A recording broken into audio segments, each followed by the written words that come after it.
What's good, Critty Gang, Critty Fam, and we're back! Got a little something different for you today, but first, gotta show off the new webcam.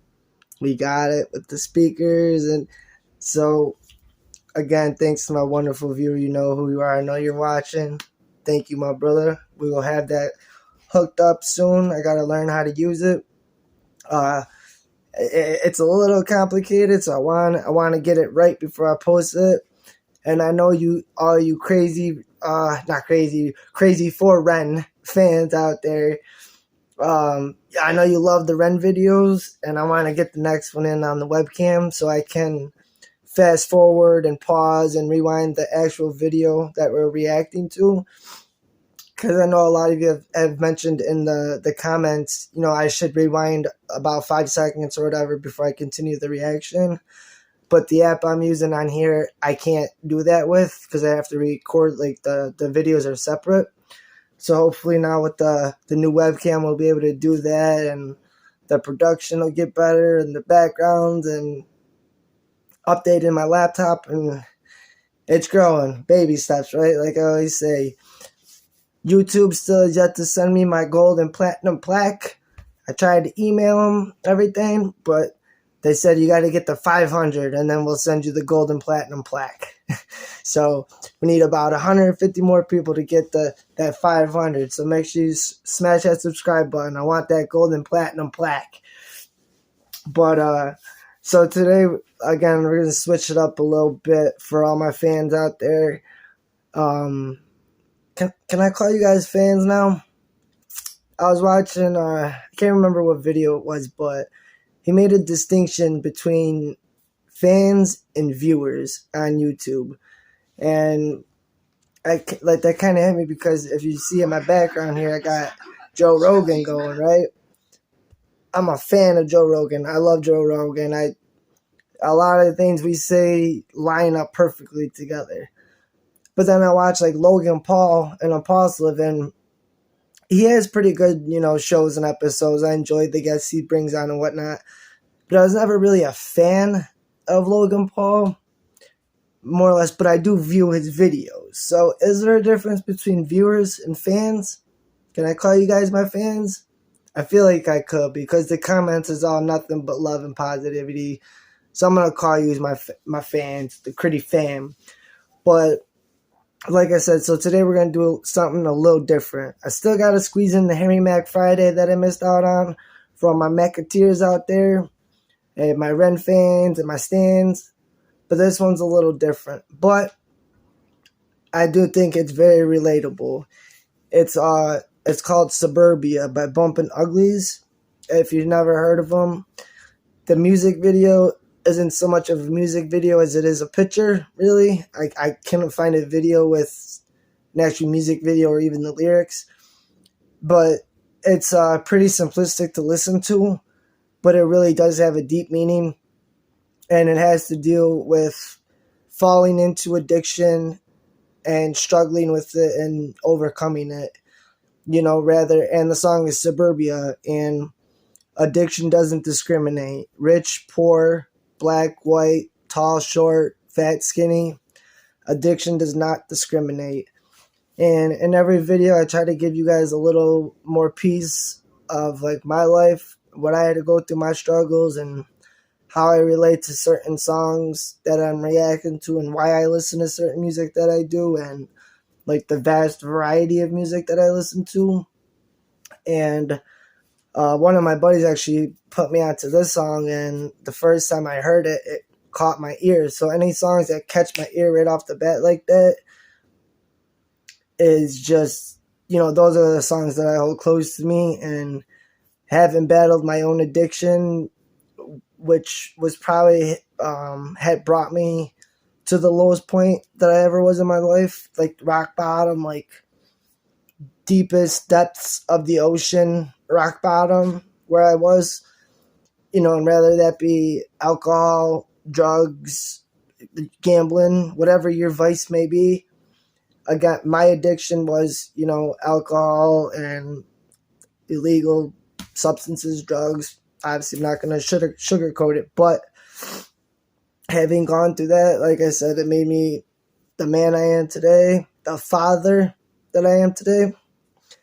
And I can pretty much guarantee, I'd say 90, if not to 100% of people have either battled with some sort of addiction, know someone that has battled or is battling it, or has lost someone to addiction. And unfortunately, I have had a handful of really, really close friends pass away to their succumb to their addictions. Luckily, I made it out. I have beautiful kids now that are my life and my inspiration for everything. And again, I'm sure this song and it can relate to a lot of yous. Like I said, the music video is not a Ren music video with the visuals and everything, but I hope that you can just catch the lyrics, and I'll try to articulate it the best I can, and just piece it all together how we always do. So without further ado, me talking for hours like I always do, let's just get right into it.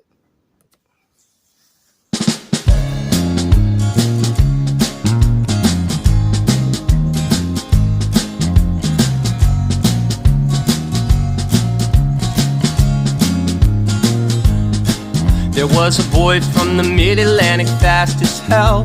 Had a 4-second 40 that he never had to work for. Lacrosse in the spring, track in the winter, but football was the sport that had all the scouts watching. Got a full ride to Alabama. So let me just pause that part right there, right? The beat comes in and it sounds like, a bumpy little song you could dive to. But that's overlapping that the fact that the song is about addiction, which is probably like the worst situation you can find yourself in. Now, this kid from the suburbs, right? Obviously, like drug addiction and alcohol addiction has more of a stigma of being in poor neighborhoods or, ghetto neighborhoods or crackhead neighborhoods, whatever you want to call it. But trust me, I've seen firsthand from straight broke to very rich people that have addictions, non-athletes to superior athletes. Brett Favre, one of the greatest quarterbacks in NFL history, a whole documentary how he was addicted to painkillers. He would sit up all night popping pain pills, playing Madden. Then he'd go to practice the next day, go home, take a nap, wake up, pop his painkillers, and play Madden all night, go to practice. And that's a Hall of Fame. That's Brett Favre. Not to mention how I went down that rabbit hole of so many of NFL or actually pro sports athletes in general. They just pump painkillers into these guys, and they just want to win the football game. They don't care if your ankle hurts. Here, pop this oxycodone, these oxys as it shows on here, and you'll feel better. They don't care about their long-term effects on it, though. They're not thinking, I'm going to get addicted to this. Before I got addicted, I was this pro athlete. I was a great athlete, as he's describing. I ran a 4.43 in high school. I was the fastest 40-yard dash in my school. I was on the track team 100-meter yard dash. I was on the wrestling team. As a freshman, I was captain on the senior varsity wrestling team. Played baseball. And then outside of school, I boxed my whole life. So after high school, even though I was sweet at football, I'm not going to downplay it. I was cold on the football field, but I was a little too small. So I took my boxing and wrestling skills into the MMA cage. And this is all going to tie together when I tell the whole story. But so me being in MMA, all I was doing was literally every single morning I'd wake up and jog 7 miles.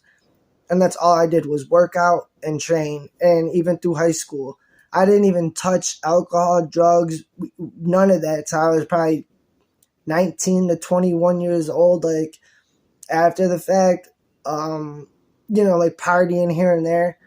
But when my cage fighting career came to an end at the same time as a relationship with the first girl I was in love with came to an end, is where my addiction kicked in.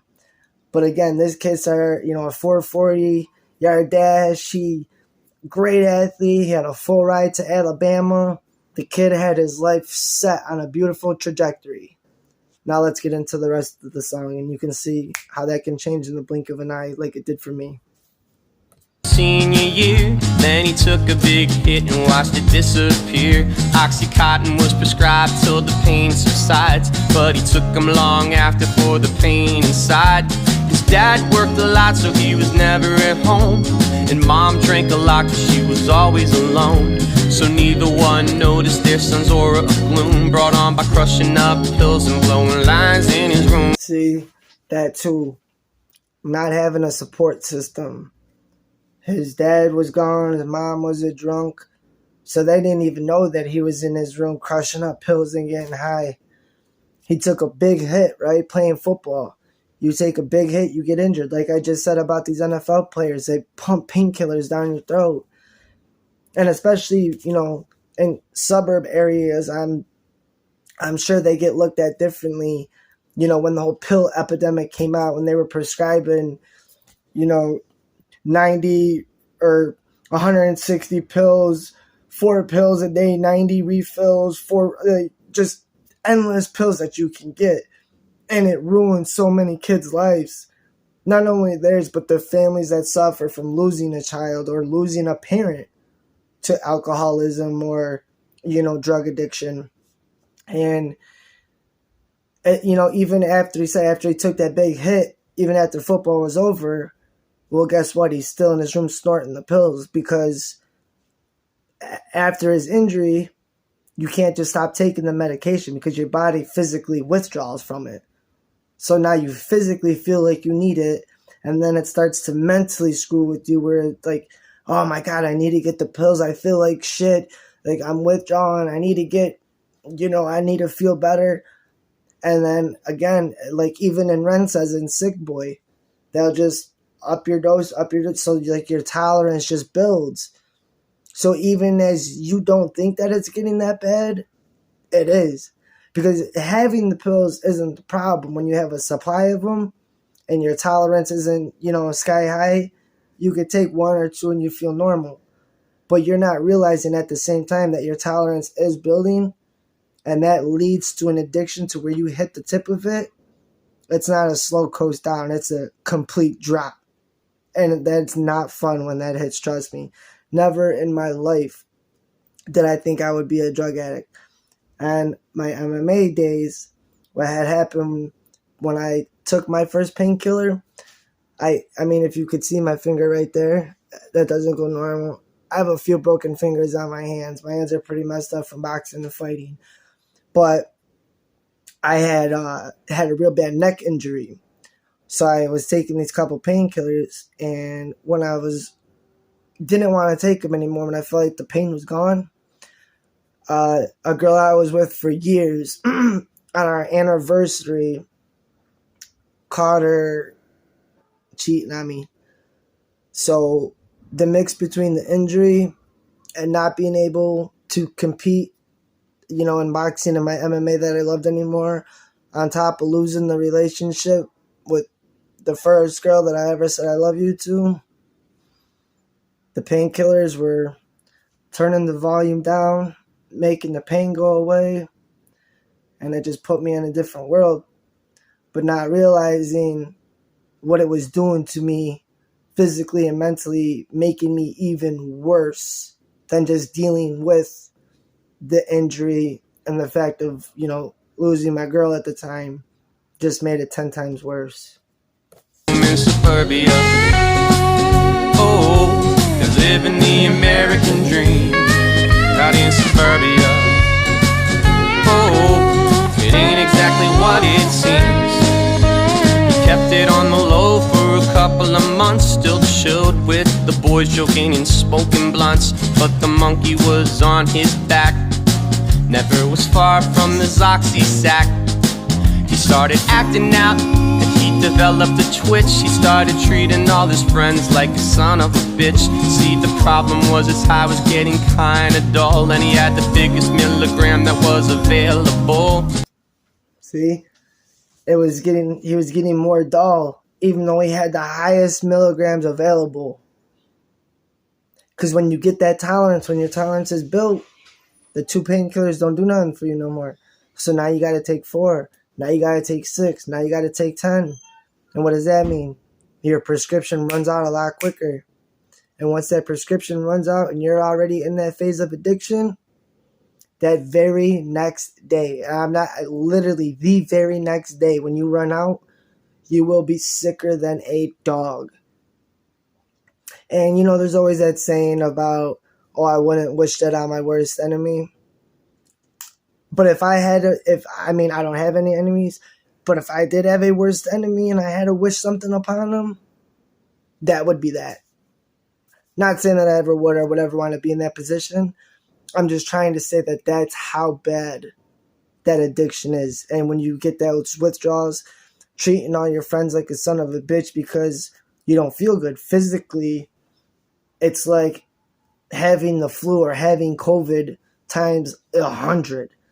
Like diarrhea, vomiting, cold sweats, restless legs, anxiousness, anxiety, just every horrible side effect you could think of comes at you at once like a freaking hurricane, and or a tornado, even that's better, a tornado, because it sucks you up, and the faster it spins and goes, it just gets more out of control, and then you literally lose who you are as a person.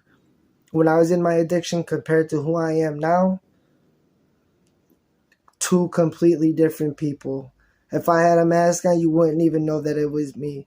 And I've seen it in so many of my friends, ones that passed away, but ones that overcame the addiction and are also amazing people.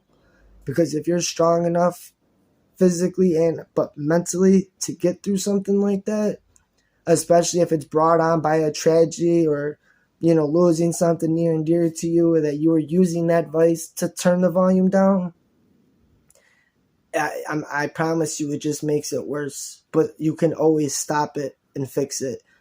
And I'm a living example of that. Like, literally, not figuratively living, because otherwise I would be in the ground right now had I not found my way out. And if anyone listening to this is in that situation right now or knows someone that is, just be there for them. Don't talk down on them. At the end of the day, if they want to get clean, they have to have the will to do it. But don't turn your back on them, because even if they may be treating you like a son of a bitch, or they may be acting like a son of a bitch, they don't even realize that they're doing it. So just show love and compassion and try to be empathetic towards anyone you know that's going through that. And if you're going through it, I promise you from my heart, like I said, I had spent nights sleeping in laundry mats, doing whatever I had to do to get money and scrape by. And again, like I said, I would wish that on my worst enemy, but I probably wouldn't, because it's just horrible. But you can overcome it, and maybe start your own channel like this. This is my new outlet to let my emotions out and connect with all you wonderful people from all over the world that this can relate to. So just that, if that's my one biggest message I can give on here, would be that just don't give up, because it can and it will get better as long as you want it to. It wasn't enough at the end of his rope. His dealer gave him a stamp bag of dope and said, don't be scared, son, everybody knows it ain't that bad for you, long as it's going up your nose in suburbia. Oh, they're living the American dream out in suburbia. Oh, it ain't exactly what it seems. On his 18th birthday, he was out on the streets, West Baltimore, where Lombard and Payson meet. A hunger in his eyes, looking to score a balloon with some cash made pawn and family heirlooms. Now you hear, if you didn't catch that or understand what he's referring to, the painkillers wasn't enough, so he got a stamp bag of dope, which means he went from the painkillers to heroin, which unfortunately happened all across the country. From Buffalo down to Florida was, I would say, the worst that I've seen it. Because once the pill epidemic stopped and all the dirty doctors got arrested and all the pills just stopped being prescribed to people instantly overnight, all those people went through that same sickness, that same withdrawal, that same anxiety all at the same time. And that's when heroin hit the streets and flooded the streets. In Buffalo, for a while, honestly, it was easier to buy heroin or those stronger drugs than it was to find like marijuana, which growing up to me, that was crazy because I never even seen it in my life before until that point. And now he says, he was, as long as it's going up your nose, it's okay, that's fine. But then guess what? You build a tolerance to that too. Now he's walking around with the monkey on his back, starting to get the itch, needs to get it fixed, needs the heroin.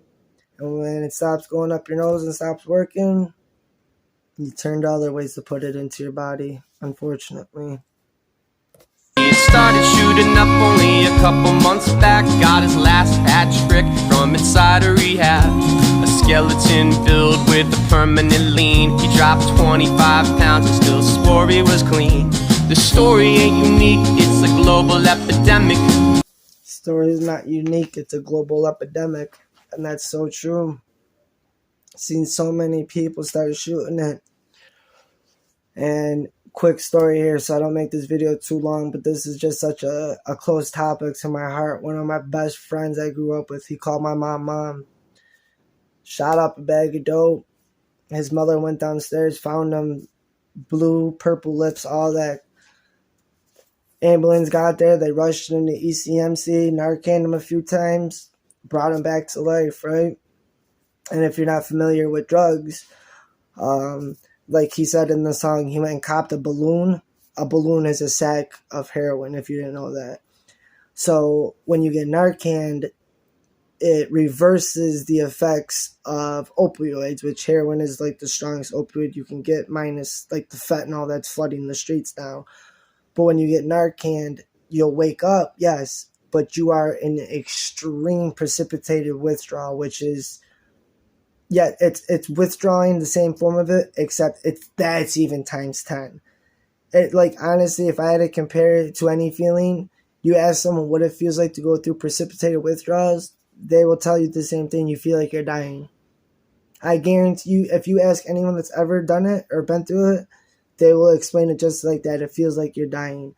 So my buddy gets home from the hospital now. He's feeling like he's dying because they Narcaned him. He went back downstairs into his bedroom. A little later on that night, his mom came back down to check on him again. He opened up that same balloon and redid it because he was so sick. He needed to put more into his body to get the effects now of the Narcan away. Except this time there was no bringing him back. It was too late that time and did too much. And nowadays, especially nowadays, this was a couple years back, but nowadays everything, it seems like, is laced with fentanyl. So even if you're a cocaine user on the weekends when you want to party or just here or there, whatever your life is, that's your life. Live your life. I'm not going to judge anybody. I'd never be one to judge somebody, but just be careful. Because he did it not only once, but going downstairs the second time to finish off that balloon, he didn't wake up.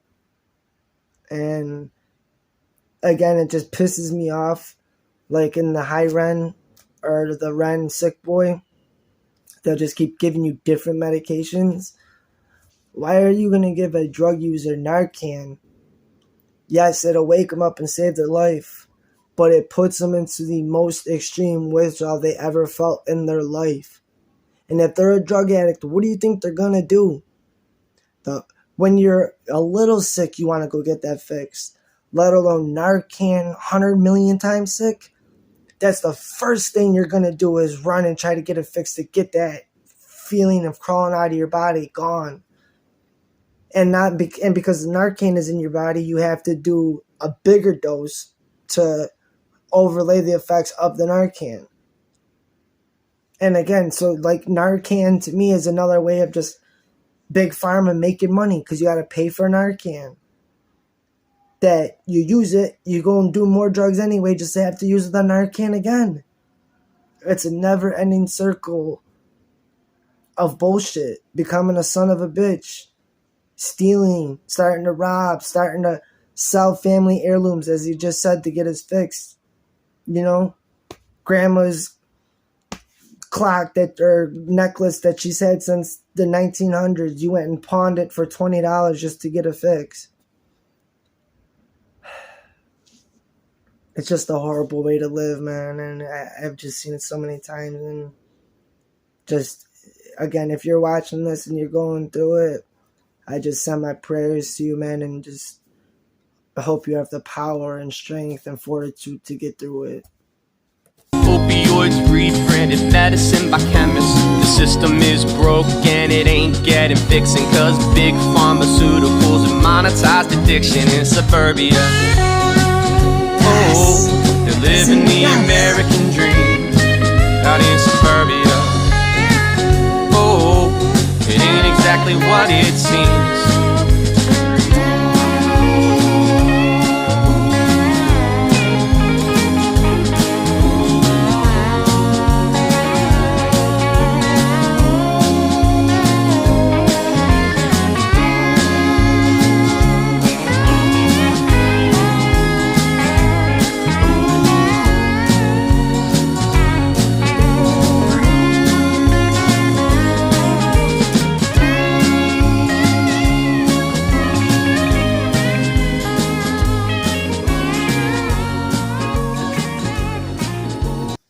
We could just end it there, because the rest of the song is just the music playing, no more lyrics. I just kind of had to gather myself there for a second. But yeah, again, I know another long video of me talking, but I know you guys love me talking. I didn't think you would, you know. When I started this channel, I wanted to break down bars like Harry Mack, the genius. And then you guys brought me down the Ren rabbit hole and, you know, just breaking these songs not apart by bars, but the meaning behind them and just, you know, the heartfelt that can go into some songs and how it can affect people. And this song I actually heard after my addiction. There's other songs that I'm going to get into that I listened to during my addiction that helped me out of my addiction.